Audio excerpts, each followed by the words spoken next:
Back in the spring of 2020, in the heady old days when 15 days to slow the spread was something you actually believed instead of something you told sardonic jokes about, practically from the first moment when we stupidly acquiesced to the first round of illegal shutdowns and anti-scientific mask mandates, we started hearing this phrase, the new normal. And we heard it a lot, and we still hear it a lot. In fact, one might say that hearing the term, the new normal, repeated over and over and over again has been one of the distinguishing features of the new normal, along with now familiar sights like people driving alone on the freeway with surgical masks on, or high school tennis players being forced to compete with surgical masks on, or America's love doctor, Anthony Fauci, assuring us that it's fine to have a casual sexual encounter with that perfect stranger you met 45 minutes ago, as long as you've got your surgical mask on. But among the people who fancy themselves our betters, our overlords, our permanent ruling class, there has been a strong desire for the perception to exist in the public consciousness that these bizarre displays of religious piety and performative obedience are not actually just bizarre displays.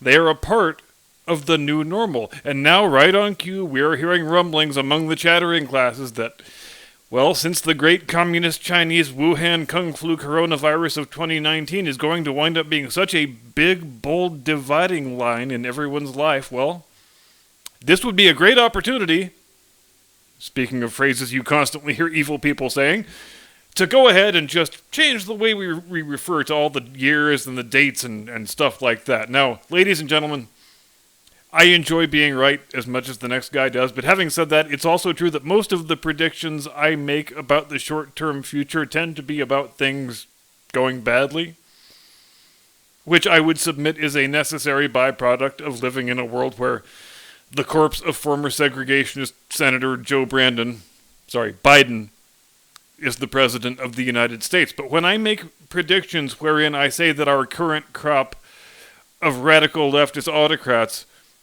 are basically playing out the sequel to the French Revolution and they're just too dumb and historically ignorant to realize it, those are the predictions where I really would very much prefer to be wrong.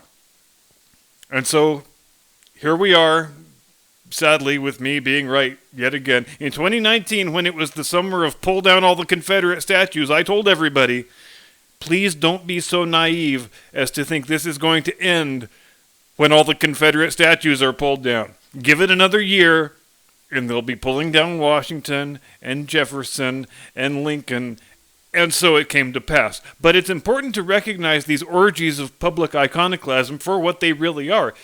It is not an objection to racism or slavery or civil war. It's not any kind of moral commentary on anything. Rather, it is an attempt to eradicate history and the past altogether, because a nation whose history has been removed from public view no longer has any common culture or civic religion of which to speak. We are told by the iconoclasts who have appointed themselves to decide on our behalf what public artworks we're allowed to view and what conversations we're allowed to have. They tell us no person can be commemorated with a statue, or even a plaque, or even with their name on a building, who in their own life fell short of living up to the standards of the woke, radical, identitarian left in the third decade of the 21st century. Which means this is really an attempt to erase the past and to purge our cultural memory of people and things that the woke, radical, identitarian left does not like. One of the first things that radical revolutions always do is they pull the statues down, they throw the plaques in the river, burn down the buildings that were named for the bad historical personages, set fire to all the books, because history itself is the enemy of the revolutionary movement. Revolutions can only take hold and succeed when there is a permanent state of emergency and an ever-present present. There is no history, there is no future, there is only the now. And you will either read from the approved list of words and phrases, or you can go have fun in the re-education camp, asshole. But after you've pulled all the statues down, burned all the history books, banned all the unapproved conversational topics, there is still one insidious enemy that remains, and which poses a danger that the people of the nation might be reminded of the fact that they have a past and a cultural memory. And that enemy is the calendar. and I've been predicting this for some time now.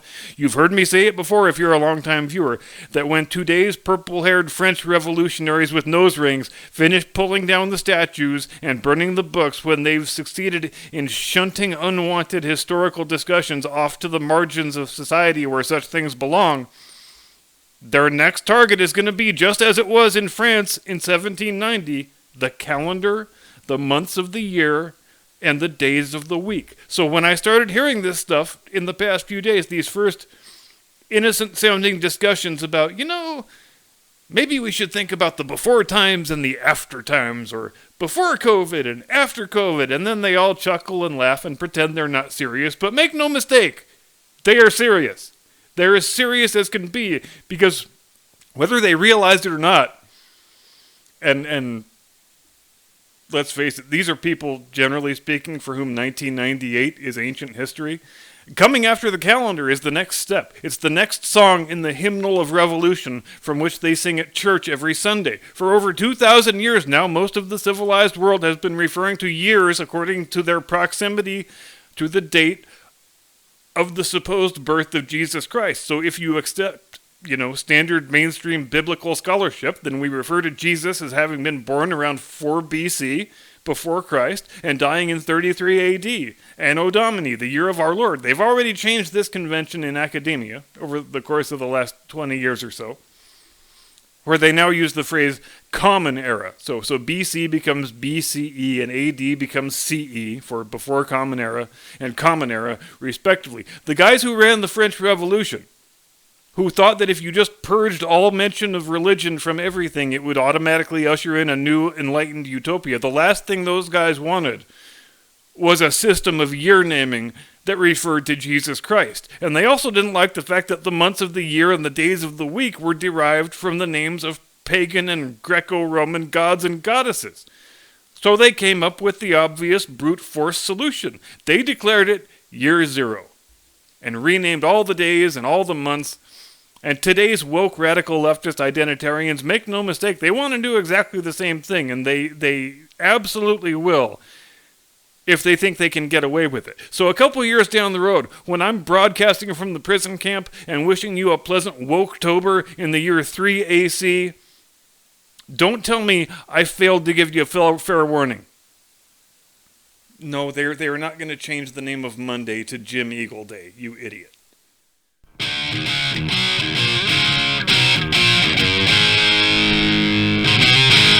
From high atop the battlements of Castle Curmudgeon, where we count the passage of time in the old-fashioned way, by slaying our enemies in battle and seeing how long it takes their corpses to rot. Good evening, Mr. and Mrs. America, and all ships at sea. Welcome to the first ever Tuesday edition of the program. I am your eponymous host and humble servant. And we need to talk about... Wait, look, up in the sky. Is it a bird? Is it a plane? Well, whatever it is, it's got a fabulous manicure, and it sure knows how to put an outfit together, baby. So yeah, Superman is gay now, in case you hadn't heard. We have struck another blow for social justice, I guess. No pun intended. I guess blow maybe wasn't the most elegant choice of words there, but you'll notice I left it in anyway. Faster than a speeding bullet, more powerful than a locomotive, able to leap tall buildings without coming out of his skinny jeans or smudging his eyeliner. Hey, here's a question that uninquiring minds want the answer to. Does gay Superman need to take 2 months off work for paternity leave? Now look, I'm old enough to remember, you probably are too, when comic books were for children.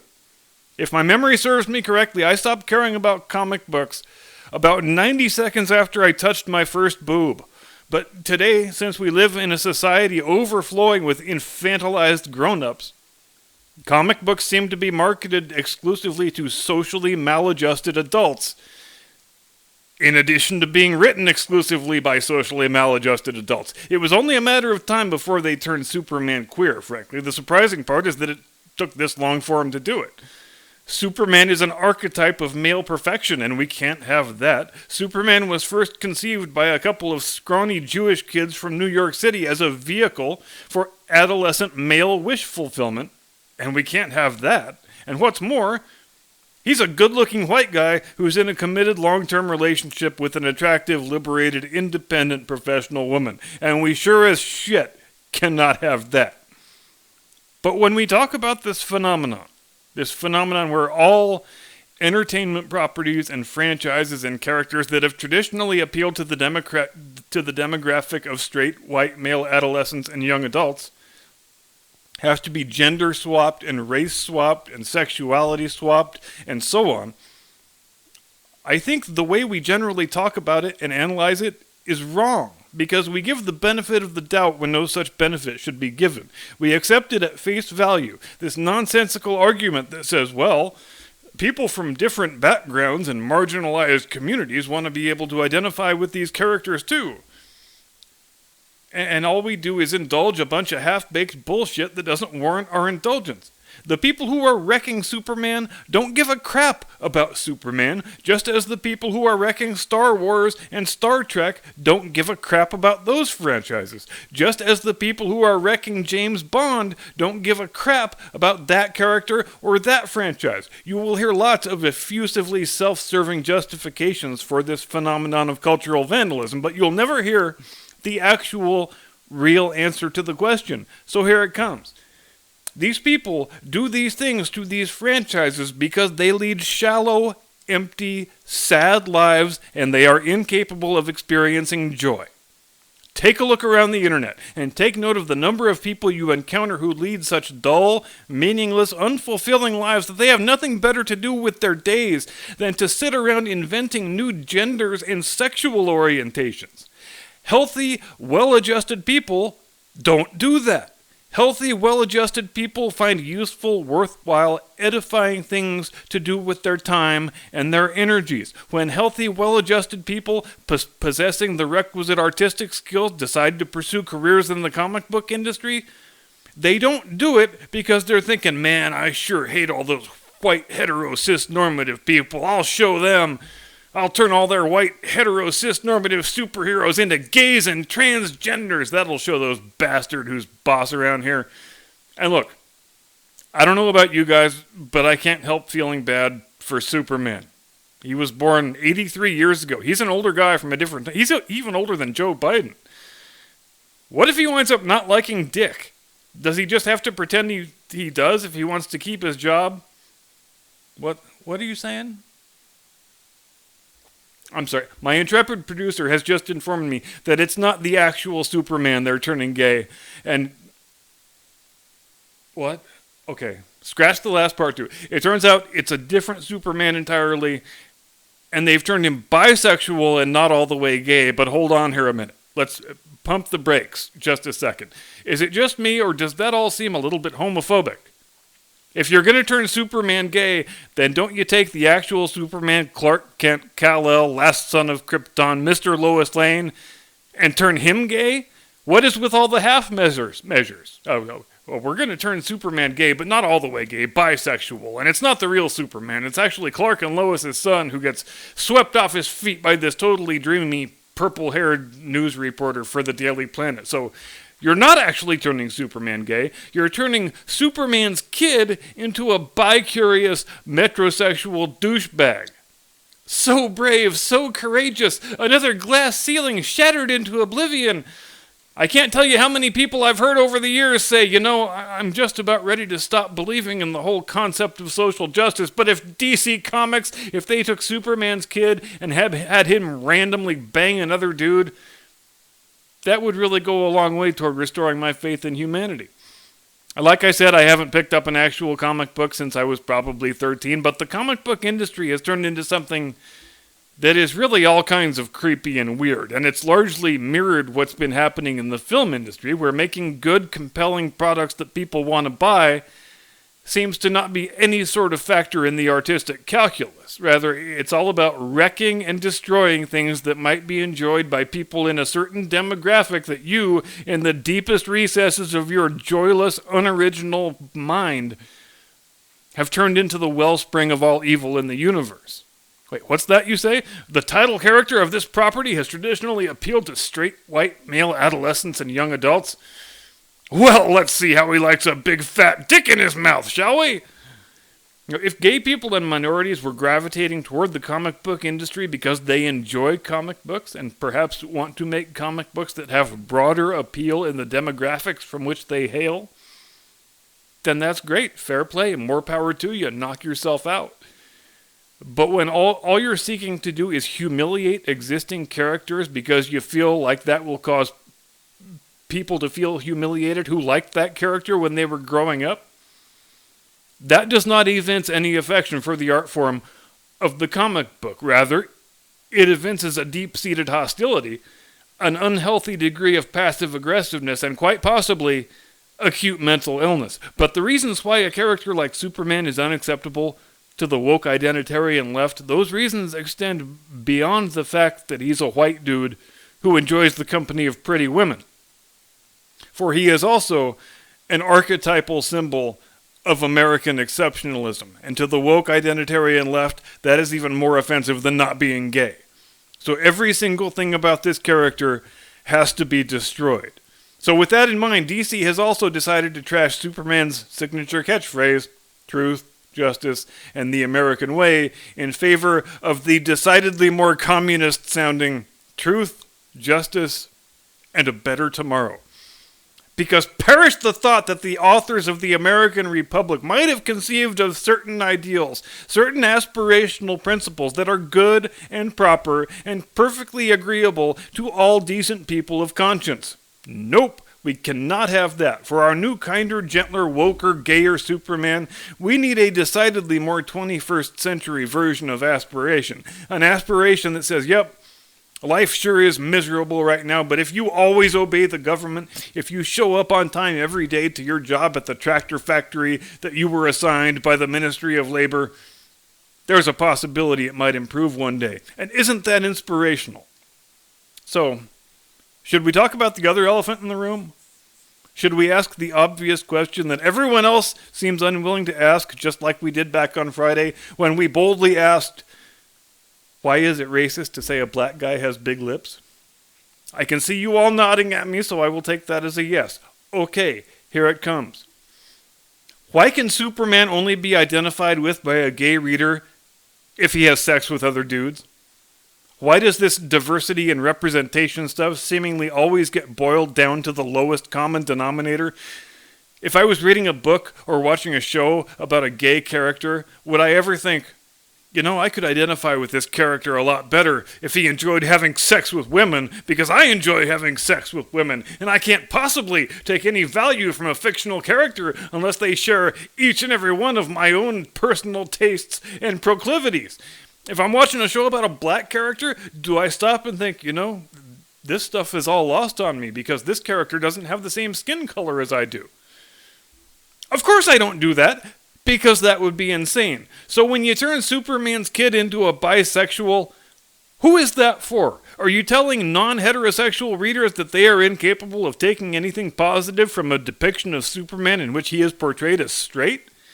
Because that seems kind of insulting, if you ask me. When every white heterosexual superhero has inevitably been swapped out for a gay minority, are gay minorities supposed to celebrate that as some sort of victory? And if so, why?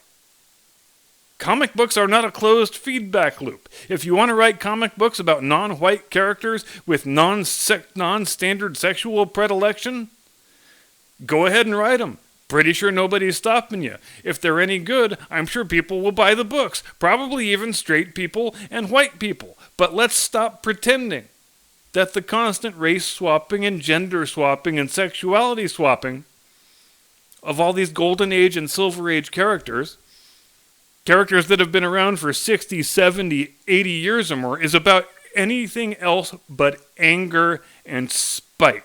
You don't turn Superman bisexual because you're trying to expand his audience. You don't turn Captain Jean-Luc Picard into Captain Self-Flagellating White Guilt Man because you're trying to expand Star Trek's audience. You don't turn Luke Skywalker into a pitiful coward who dies alone on some rock somewhere because you want Star Wars to be more appealing to people suffering from social anxiety.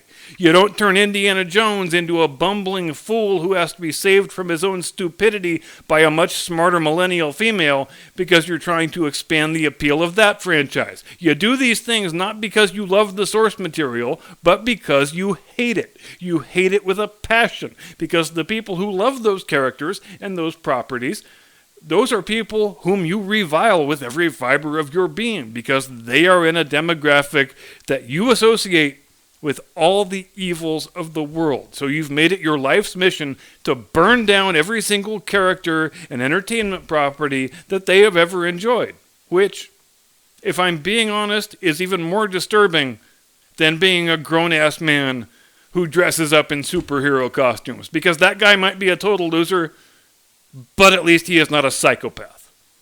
Thanks for watching. See you Thursday. Sounds so unnatural to say see you Thursday, but I'll get used to it. Have a pleasant tomorrow. Do not comply. Get off my lawn.